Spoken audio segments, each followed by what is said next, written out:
Here is my mini review of the film Kubera Man. Kubera was an absolute fine films of Indian cinema in 2025.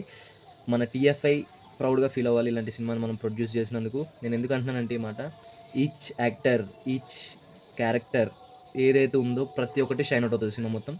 ఎందుకంటే mainly the writing, the screen play, అది matter. Story కూడా మనం టిపికల్గా తమిళ సినిమాస్లో చూస్తుంటాం ఈ typical story. అది కూడా నేను తమిళ సినిమాస్ ఎందుకంటున్నానంటే కింద వాళ్ళని తొక్కేయడం అలాంటిది. కానీ ఈ సినిమా కొంచెం అలా ఉన్నా మొత్తం అలా ఉండదు. ఎలా ఉంటుందంటే నీకు బాగా నచ్చుతుంది. ఒక బిచ్చగాడు, ఒక క్యాపిటలిస్ట్, ఒక ఒక middle class or something above middle class మనిషి, ఈ 3 పీపుల్ మధ్యన ఏమేం జరుగుతుంది, ఎవరెవరు ఏమేమి ఉన్నాయి, ఎథిక్స్, మారల్స్ అన్నీ కట్టగలిపి నీకు చూపిస్తుంటాడు కళ్ళకి.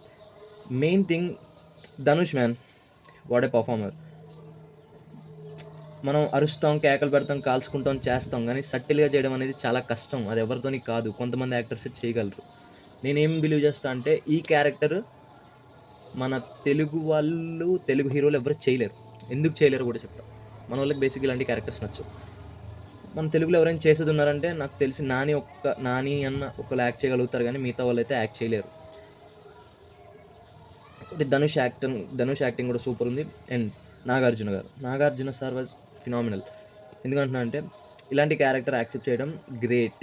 ఆ స్టేచర్ కూడా అర్జున్ సార్ క్యారెక్టర్ ఒక 10 years 15 years అయినా సరే మనకు గుర్తుండిపోయే క్యారెక్టర్ అది. ఓహో, ఆయన ఆ క్యారెక్టర్ చేశారా అని చెప్పుకోగలగాలి గర్వంగా. వాళ్ళ ఫ్యాన్స్ ఎవరైతే ఉన్నారో గర్వంగా చెప్పుకుంటారు కూడా. సో నేనేమంటానంటే అలాంటి క్యారెక్టర్స్ మన సీనియర్ హీరోస్ ఇంకా యాక్ట్ చేయాలి.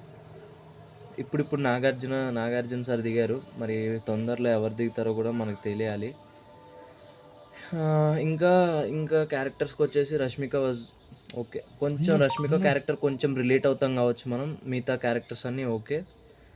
ఇంకొకటి ఏంటంటే the screenplay which have Sekhar Kammula sir was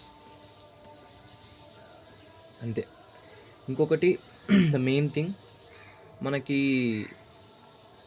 cinema చూస్తున్నంతసేపు మనకి ఒక తీసుకెళ్ళిపోతుంటాడు సినిమాలోకి. ఎలా అంటే అరే ఇంతమంది ఇలా బతుకుతున్నప్పుడు మనం ఎందుకు బతకలేం. So he deals with that సిద్ధాంతాలు, ఆయనకున్న సిద్ధాంతాలతో ఆయన డీల్ చేసుకుంటూ ఉంటాడు శేఖర్ కొమ్ముల.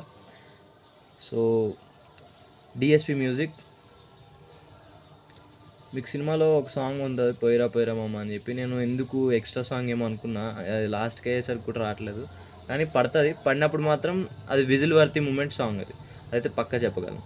ఇట్స్ గ్రేట్ ఫిలిం, వెళ్ళి చూడండి, మీరు పక్కా నచ్చుతుంది మీకు. అలాంటి సినిమాలు మన తెలుగులో ఇంకా రావాలి. ఇంకంతే, అంతకుమించి ఏం మాట్లాడాలి. Kubera for me it's an 3.87 or 4/5. It's good film, బాగుంది, చాలా బాగుంది, చూడండి.